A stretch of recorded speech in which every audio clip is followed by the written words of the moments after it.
Raja dan kaisar pada masa lalu seringkali memimpin pasukan mereka langsung ke medan perang. Namun seperti yang kita ketahui, para kepala negara modern sudah lama tidak melakukan hal tersebut. Lyndon B. Johnson tidak bertempur di Vietnam, dan Ratu Elizabeth II jelas tidak ikut terjun dalam Perang Falklands. Lalu, kapan dan mengapa perubahan ini terjadi? Kapan para raja, kaisar, dan presiden berhenti memimpin pasukan mereka secara langsung di medan tempur? Pada masa klasik dan abad pertengahan, ada banyak alasan mengapa para penguasa sering memimpin pasukan mereka sendiri.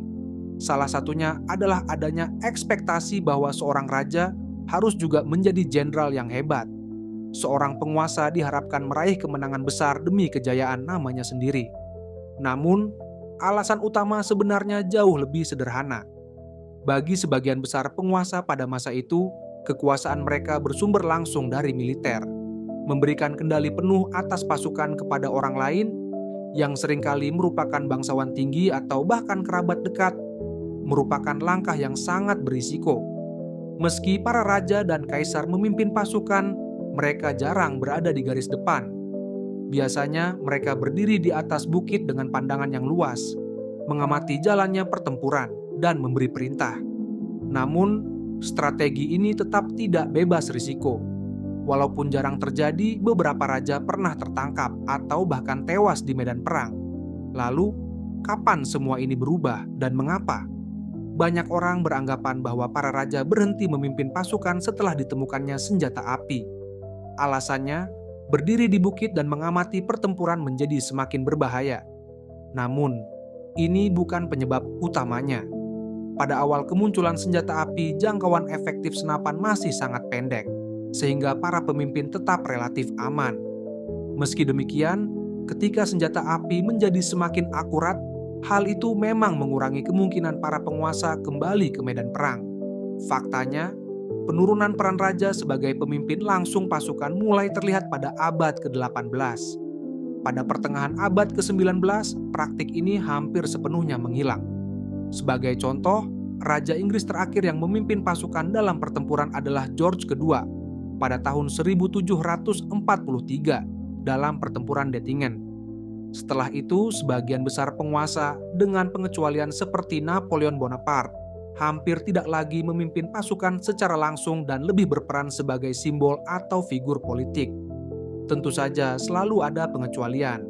Pada tahun 1934 misalnya, Raja Arab Saudi memimpin pasukan secara langsung dalam perang melawan Yaman.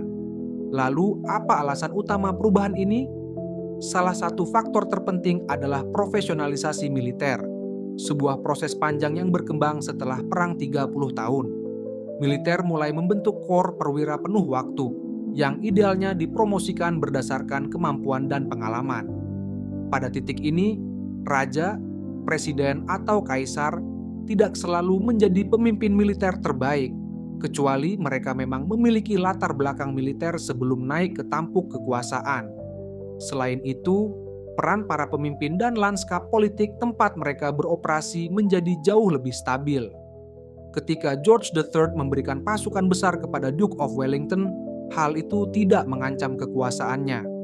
Hukum suksesi sudah cukup kuat, sehingga kecil kemungkinan pasukan tersebut akan mengangkat Wellington sebagai raja setelah kemenangannya di Waterloo, sesuatu yang sering terjadi pada masa Kekaisaran Romawi. Hal yang sama berlaku di Amerika Serikat. James Madison tidak menghadapi ancaman kudeta militer ketika Washington dibakar oleh pasukan Inggris, karena nilai-nilai dasar pemerintahan Amerika sudah tertanam kuat.